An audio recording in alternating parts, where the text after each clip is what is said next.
Кутмандуу кечиңиздер менен эфирде күн жүрүш маалымат программасы. Студияда мен Адина Досумбетова. Алгач күндүн негизги темалары. Мыйзам бузуучуларга каршы күрөш, акы төлөнүүчү муниципалдык унаа токтотуучу жайларды уюштуруу башталат. Ооруканага соо жөнөтүшүп, муздаган денин алышты. Маркумдун өлүмүнө дарыгерлердин шалакылыгы себепти. Мен келчегимде киши жок. Андай киши табыш кыйын. Аша таппайсың. Мүмкүнчүлүгү чектелсе да мүңкүрөп калышкан жок. Бишкекте коомдун аярлуу катмарындагы адамдар жасаган буюмдарды саткан дүкөн ачылды.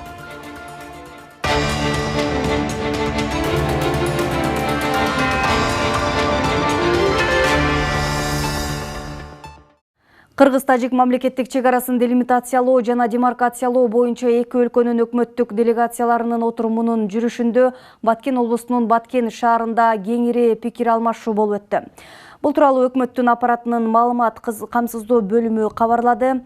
Эки өлкөнүн вице-премьер-министрлери Акрам Мадумаров жана Азим Ибрахим Кыргыз-Тажик мамлекеттик чек арасынын калган тилкелериндеги чек ара сызыгын мындан ары чийүүнү активдештирүү зарылдыгы тууралуу, ошондой эле мамлекеттик чек араны делимитациялоого чейин Баткен районунун жана Исфара шаарынын ортосундагы мамлекеттик чек ара сызыгындагы туташ болбогон жана ортодо калган тилкелерди чечүү маселесинде өз ара толук түшүнүшүүнү билдиришти.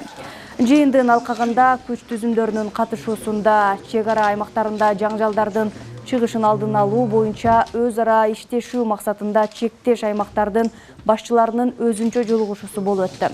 Анда Баткен жана Согди облустарынын башчылары 2020 жылга карата кызматташуу иш-чараларынын биргелешкен планын бекитишти. Өкмөттүк делегациялардын отурумунун жыйынтыгы боюнча тиешелүү протоколго кол коюлду. Баткендин Катыраң айылдык кеңешинин төрагасы Сапарали Бөрүбаевдин кылмыш ишине дагы бир нече жаңы берене кошулду. Облустук ички иштер башкармалыгынын басма сөз кызматы кабарлагандай, ага карата жазык кодексинин тоноочулук, жапырт, башаламандык жана бирөөнүн мүлкүн жук кылуу деген беренелеринин негизинде да сотко чейинки өндүрүш ачылды. Бөрүбаев 2012 жылдын 19-22 ноябрь күндөрү Лелектеги алтын кени бар Апрельская тилкесинде Алаурум компаниясындагы башаламандыкка тиешеси бар деп шектелүүдө. Ага чейин ал ээн баштык боюнча шектүү катары кармалган. Буга быйыл 12 февралда Катыраңдын депутаты Нурдин Дүйшөбаевдин аны Бөрүбаев эч бир себепсиз коомдук жайда уят сөздөр менен акарат кылып, жерге жаткырып алып уруп, денесине зыян келтиргенин айтып арызданганы негиз болгон. Лейлек райондук соту 15 февралда Бөрүбаевдин бөгөт чарасын карап, аны 14 апрелге чейин камакка алган. Үстүбүздөгү жылдын январь-февраль айларында Токмок шаарынын паспорт жана калкты каттоо бөлүмү 6745 кишини каттоого алган. Бирок шайлоо алдында массалык каттоого туруу фактыларынын алкагында аларды текшере келгенде, мамкаттоонун айрым кызматкерлери үй ээсинин макулдугусуз жана тийиштүү документтерсиз жарандарды туруктуу каттоого кое бергендиги аныкталган. Ошондой эле бир дарекке 150дөн ашуун киши мыйзамсыз каттоого алынганы ачыкталды. Кемин жана Аламүдүн райондорунун паспорт жана калкты каттоо бөлүмдөрүнүн текшергенде 2000дей жаран Токмок шаарында ар кайсы дарекке каттоого турганы билинген. Алардын 300дөйү керектүү документтерсиз эле кабыл алынган. Аталган фактылар кылмыштардын жана жоруктардын бирдиктүү реестрине катталып, кызматтык абалынан кыянаттык менен пайдалануу беренеси боюнча сотко чейинки өндүрүш иши башталды. Жапырт каттоого туруу шайлоодо партияларга жардам бербейт. Мыйзамсыз каттоого алынган жарандарды оңой эле шайлоочулардын тизмесине киргизип коюу мүмкүн эмес. 14 февралда шайлоочулардын тизмеси бизге Боршайкомго берилген. Эми алардын ар биринин даректеринен бери текшерилип чыгат. Добуш берүүгө укугу барлардын тизмеси автоматташтырылган режимде эмес, кол менен талданат. Эмне үчүн кол менен текшерилет? Себеби бир дарекке көп жарандын катталып алганына көбүрөөк көңүл буруу керек. В которых много прописано людей.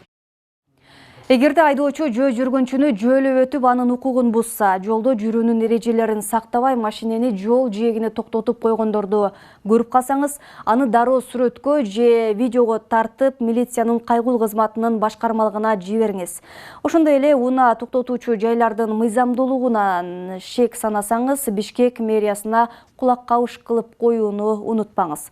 Анткени кала бийлиги шаар адамдар үчүн деген акция жарыялап, мыйзам бузуучуларга каршы күрөшкө жарандарды кол кабыш кылууга чакырууда. Ошол эле учурда Бишкек шаардык кеңеши баш каладагы унаа токтотмолорду иретке келтирүү үчүн иштелип чыккан убактылуу жобону оңдоп түзөлөр менен кабыл алды. Теманы кесиптешим Чынара Нурсейитова улантат. Баш каладагы негизги көйгөйлөрдүн бири унаа токтотуучу жайлардын жетишсиздиги. Ыңгайлуу токтотмолордун жоктугунан машина ээлери жол жээктерине унаасын коюп, кыймылга ыңгайсыздык жаратып келет. Мындай маселени чечүү үчүн мэрия бардык муниципалдык унаа токтотуучу жайларды автоматташтырууну көздөп жатканын билдирген. Пилоттук долбоор катары Шопоков көчөсүнүн Жибек жолунан Москва көчөсүнө чейинки бөлүгүн 2017 жылы жеке тарапка ижарага берген. Ал жерге ишкер паркоматтарды коюуну убадалаган. Бирок ал жабдыктардан азырынча кабар жок. Айдоочулар бул токтотмо шаардагы эң кымбат жай жана ошол эле учурда тийиштүү шарттары жок деп нааразы болуп келишет. Ар жерде ар түрлүү, бир жерде 20 сом болсо, бир жерде 40 сом, бир жерде 50 сом. Парковкага эме кылганда ылайыктуу эмес да жер. Жолдун боюнда, жарымы жолго чыгып кетип турат.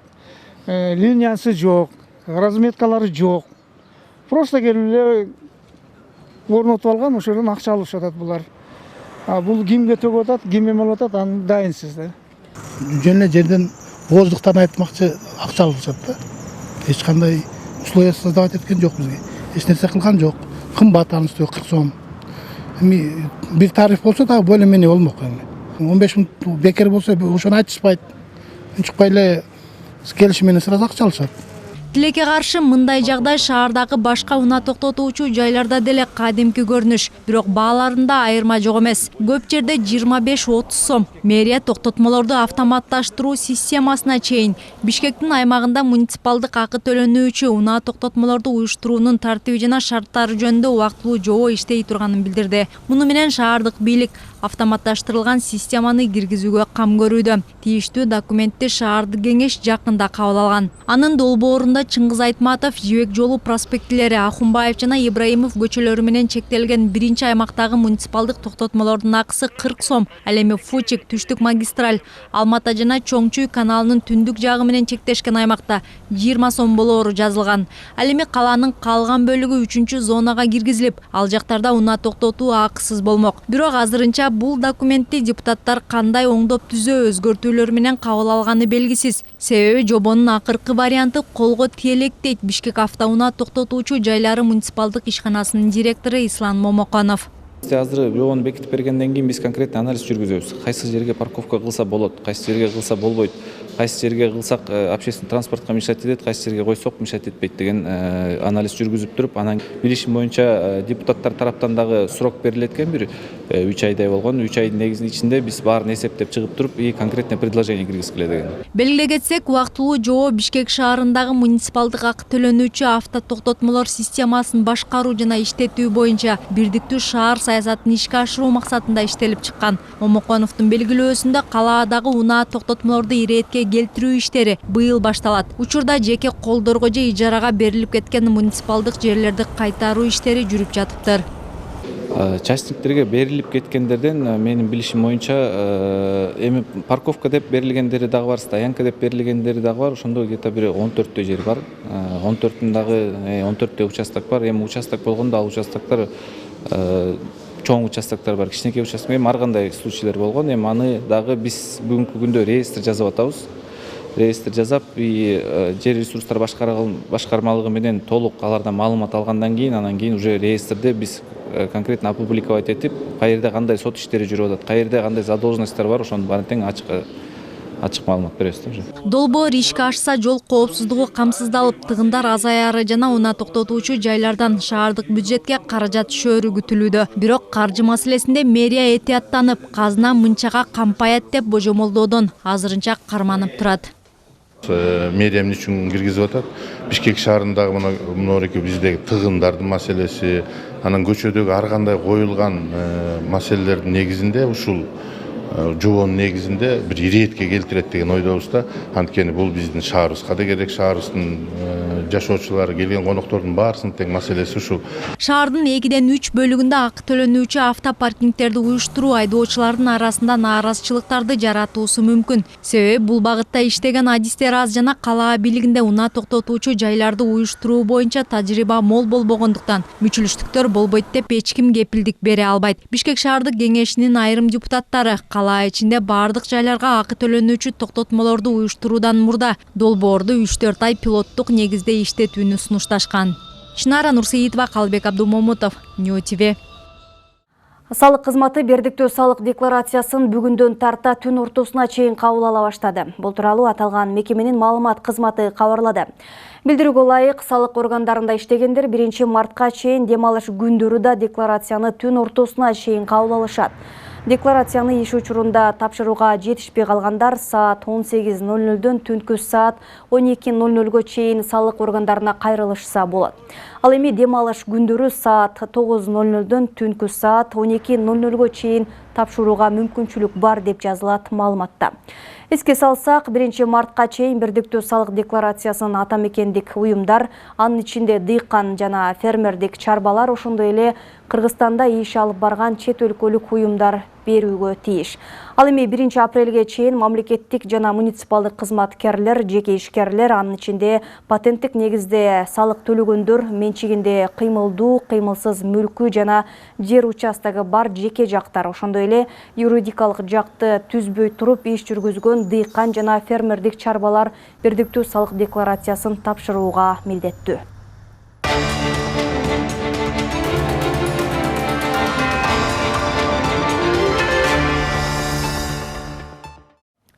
Өтүндө таш бар деген дарыгерлердин бүтүмүнөн кийин Гүлнара Касымалиева 2 жума мурун Борбордогу номер 1 шаардык клиникалык ооруканасына кайрылган.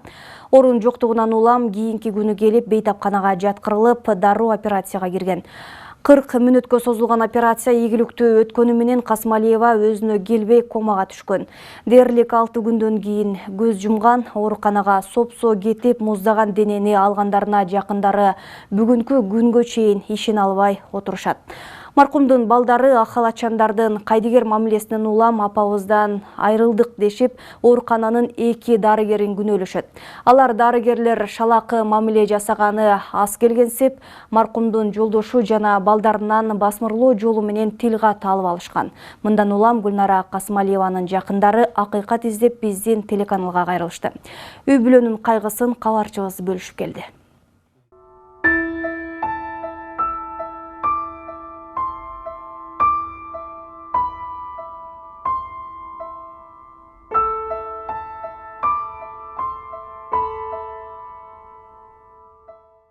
Ailem yok. İçerisinde basmıyoruz. Can başka eкен aile yok. Aile yok olacak etken şey. Сүрөттө калган элестери жетимиштин кырынан ашып калганда кызын жоготуп, сүрөтүн кучактап калуу Турсун апанын үй чуктаса да түшүнө кирген эмес. Мындан туура 15 күн мурун кызы Гүлнара Касымалиева ооруканага жатам дегенде телефон аркылуу сүйлөшкөн эле. Өтүндөгү ташты алдырам деп операцияга узак убакыттан бери даярданып жүрүп, 9 февраль күнү Борбордогу номер 1 шаардык клиникалык ооруканасына барган. Сарсана болгон эне тамак ашын даярдап, бейтапканага баруу камын көрөт. Кызына чалса баары жакшы экенин, ооруканада орун жок болгондуктан эртеси келип жатаарын айтып, телефонду өчүрөт. Анда эне баланын акыркы сүйлөшүүсү деп ким ойлоптур? Кызынан ажыраганда 1 жумадан ашса да мен ыйлабай, мага ыйласа болбойт беле деп көз жашын тыя албай сайсөөгө сыздап отурат. Ailem yok. Kanda kılsam деп. Bizim arkam yok. Arkam tügündü. Oğlum ne kalam, ailem yok. Arkam ketkende. Şu baldarın ömrünü tilip kalan baldarın ömrünü tilip öyle oturup kaldım. Маркум Гүлнара Касымалиева өтүндөгү таш ден соолугуна олуттуу коркунуч туудургуча эртерээк алдырып салууну ойлоп, операцияны ушул убактарга пландаган. Ташты алдыруу үчүн аталган оорукананы тандаган. Биринчи күнү кызы менен барганда орун жоктугун айтып, дарыгерлер эртеси келүүнү сунуштаган. 10 февралда кызы да кошулуп барайын дегенине болбой, жалгыз кеткен. Көрсө Гүлнара айым бейтапканага жетери менен эле дароо операцияга киргизилген экен. Жолдошу, балдар, кыздары ооруканага барып, аны эч бир жерден таппай коюшкан. баарыбыз барсак уже мамамды таппай калдык. Ары чуркап, бери чуркадык. Реанимацияда да жок, операцияда жок, ошол жакта томсоруп гана күттүк. Операция болгондон кийин маркумдун жагдайы боюнча ак халатчандардын бири дагы жакындарына эч ооз ачкан эмес. 3 күндөн кийин гана бөлүмдүн жетекчиси чыгып, абалы оор экенин айткан. Гүлнара Касымалиеванын үй бүлөсү жакындары операция жасаган хирург Бакыт Осмоналиевди эч кандай күнөөлөшпөйт. Ийгиликтүү өткөнүнө ишенишет. Бирок андан кийинки жандандыруу бөлүмүндөгү кароодон күмөн санашат. Ал жайда маркумду реаниматолог Нургүл жана Нуркалы, анестезиолог Мамбет Алыкулов деген кызматкерлер караган. Операциябыз реанимацияга кирип кетти кече эле. Ошондо эле шашып эле жетип келсек эле эчтеке жок. Ошо боюнча эчтеке көргөн жерим жок кызымда. Көрбөй калдым. Көзүн ачпай калды. Бир да көрбөй калбадым. Операциядан кийин Гүлнара Касымалиева комада жатып 16 февраль күнү түштөн кийин каза болгон. Шалакылык кимден кеткен аныктоо үчүн экспертизага берели десе, дем алышка туш келип, түшкү 2ге чейин эле иштээрин дарыгерлер айтышкан. Берген күндө да жыйынтыгын 3 күн күтөөрүн билдиришкен. Кабар берилип, Кашка суу айылында боз тигилип калгандыктан маркумдун туугандары сөөктү экспертизага бербей алып кетүү чечимине келишкен. Мындайда оорукана жетекчилиги тил кат жазып бергиле, болбосо сөөктү бербейбиз деген талап койгон. Айласыздан тил кат жазып берүүгө макул болушкан. Үйгө алып кетеличи деп алып кетели десек. Ошондо угрозаларын айтып баштады. Моргко алып баралы десек 2 күн кармайбыз деди. Эртеси күнгө чейин 8ге чейин биякта болот, 8де өзүбүз алып барабыз дейт. Бир 2 күндө мага карды текшерип, анан кийин жиберет деди. Биз андан деле ошо ишенибиз кетти. Баары бири-бири менен билишет. Бишкектин көбүнчө врачтары билишти. Взаимосвязанный эле болушту, чындагандачы баары эле бири-бирин жабышты. Гүлнар айым үйдө мээримдүү эне, жолдошуна сүйүктүү жар, кайын журтка 4 күнгө күйүмдүү жан эле. Ар дайым үй бүлөдө кандай маселе жаралбасын, маркумдун кеңешисиз чечилчү эмес эле дешет жакындары. Жолдошу Асымкан Укубаев экөө бир уул бир кызды тарбиялап эрезеге жеткирген. Быйыл келин алып, кызын турмушка узатабыз деген илгери үмүтү бар эле. Тилекке каршы бул кыялдарга жетпей калды. 30 жылга чукул бирге түтүн булатып келе жаткан жубайынын өлүмү жолдошу үчүн оор жоготуу болду. Мен келчемде киши жок. Андай киши табыш кыйын. Аша таппайсың. Жаштар мен жаштай сүйлөшө алат. Улум мени улуудай. Жумуш дегенде жумуш ишин өзүнүн жолун билген киши да.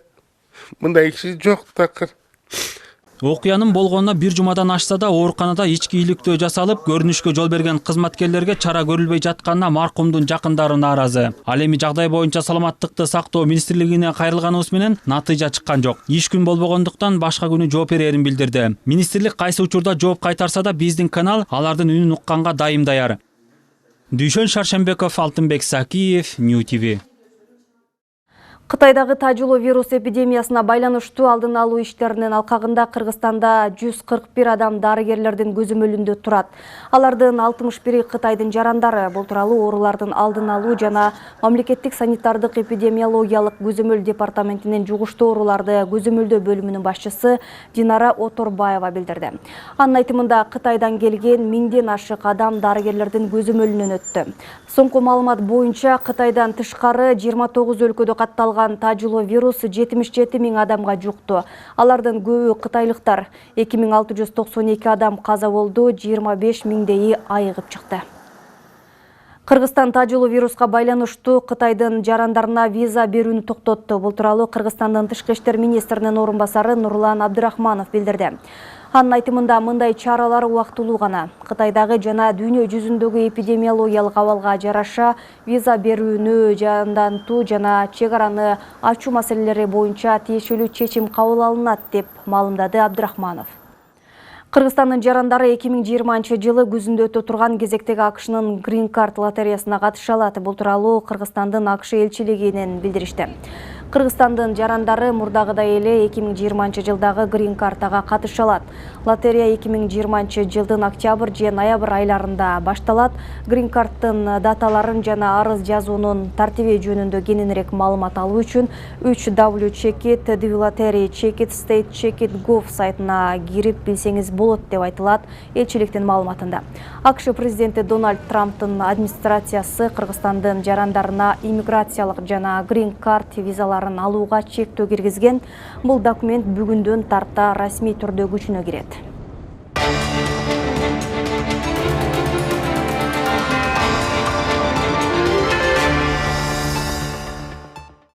Глицерол органикалык минералдык микро жер семирткичин колдонуп, климаттын ар кандай түрдүүлүгүнө карабай, айыл чарба өсүмдүктөрүнөн мол түшүм алууга болот. Ошондой эле суу жетпеген жерге жер семирткичти колдонсо, жаандын жардамы менен эле дан эгиндерин жогорку көрсөткүчтө жыйнап алууга шарт түзөт. Өткөн жылы кургакчылык болгондуктан Нарын, Ысык көл жана Талас облустарында дан жана башка айыл чарба өсүмдүктөрүнөн жогорку көрсөткүчтө түшүм жыйнаганга мүмкүн болду. Глицеролдун курамында бор, цинк, калий, азоттун түрлөрү бар. Март айында аба ырайы ысык болушу күтүлүүдө. Андыктан ушундай шартта климаттын шартына карабастан акыркы үлгүдөгү жер семирткичке колдонуу боюнча дыйкандарга түшүндүрүү иштери жүргүзүлүүдө. Максатыбыз ушул Кыргызстандын фермерлер колдонуп аткан жерди асылдандыруу, байытуу, түшүмдү жакшы алуу, ошондой эле азык түлүк продукцияларын сатууда эл аралык рынокто баа саясатын шарттоо. Бишкек шаарында атайын социалдык дүкөн ачылды. Ал жерде ден соолугунун мүмкүнчүлүгү чектелген мекендештерибиздин колунан чыккан буюмдар сатылат. Алар мындай жол менен аз да болсо дарыланууга, турмуш тиричилигине каражат таап алууну көздөшөт. Баштык, аксессуар, ашканага керектелүүчү буюмдар сатылган дүкөндү ачууга жардам берген демилгечилер мындай жол менен аз да болсо коомдун аярылуу катмарына көмөк көрсөтүүнү максат кылышканын билдиришти. Бул туурасында кененирээк кийинки материал. 68 жаштагы Шайыр Сагынбаева 6 жылдан бери рак илдети менен күрөшүп келет. Ал бир топ убакыттан бери өзү сыяктуу дартка чалдыккан айымдарга колдоо көрсөтүп, иш алып барат. Бул чакан тигүүчү жайда рак менен алышкан 15 чукул кыз келин эмгектенип, этно стилдеги баштыктарды тигишет.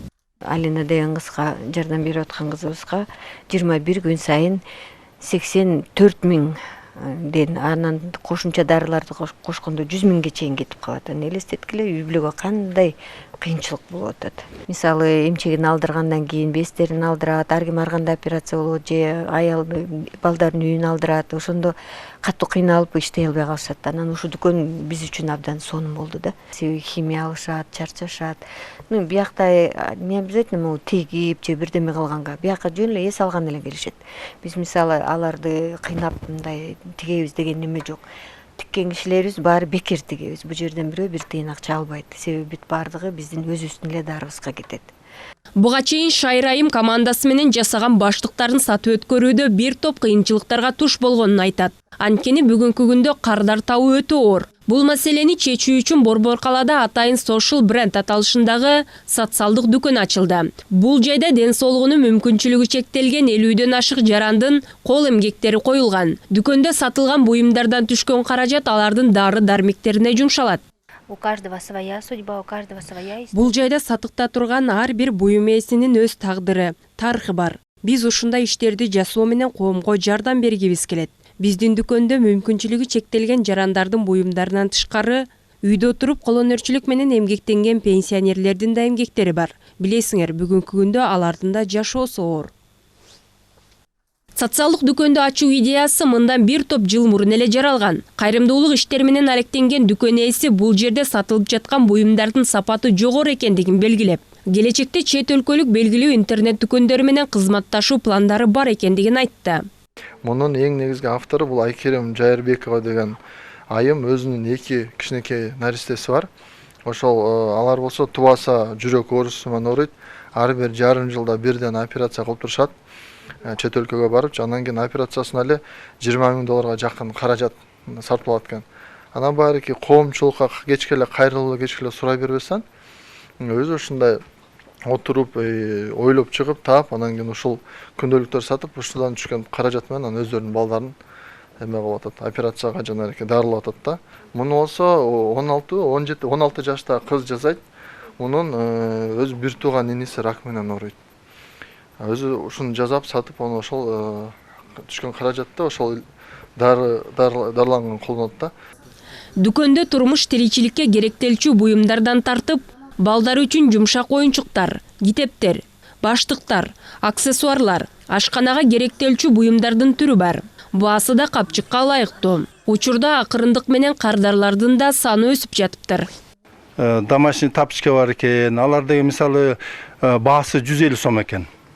А мисалы ошол эле жакта борбордо магазиндерде карасак, ошол эле тапочкалар 1,5 миң сомдон туруп атат. Анан эми булар деген арзан баа менен жасап берип атышат. Анан элдер колдон келсе ошол ушундай бир кыйын абалда турган адамдарга жардам берсе. Кыргызстанда алгачкы ирет ачылган бул социалдык дүкөн Бишкек шаарындагы Абдрахманов 137 көчөсүндө жайгашкан. Мүмкүнчүлүгү чектелген жана оор илдет менен алышкан жарандар мындай жол менен аз да болсо дарыланууга жана турмуш тиричилигине каражат таап алууну көздөшөт. Ал эми көмөк көрсөтүүнү каалагандар жогорудагы дарекке барып керектүү буюмдарды сатып алышса болот. Тазагүл Эмилбекова, Тилек Жуматаев, Нью ТВ. Кыргызстанда улуу ата мекендик согуштун 262 ардагери калды. Бул тууралуу өкмөттө өткөн жыйында айтылды. Маалыматка ылайык, улуу жеңиштин 75 жылдыгына даярдык көрүү жана аны өткөрүү боюнча уюштуруу комитетинин жыйыны өттү. Премьер-министр Мухаммедкалый Абылгазиев учурда согуштун дээрлик бардык катышуучулары 90 жаштан ашып калганын белгилеп, эгерде 2019 жылы 380 ардагер болсо, азыр алардын саны 262 экенин кошумчалады. Улуу жеңиштин тарыхый маанисине эске алып, Совет элинин эрдигине жана кайратына таазим этип, жеңиштин 75 жылдыгы бүткүл эрдик майрам катары белгиленет, деди өкмөт башчы. Белгилей кетсек, 2018 жылы ардагерлердин саны 475 болчу. Аптанын алгачкы күнү мына ушундай окуялар менен коштолду. Программабызды жыйынтыктайбыз. Кызматыңыздарда мен Адина Досумбетова болдум. Кайрадан жакшы жаңылыктар менен жолугушалы.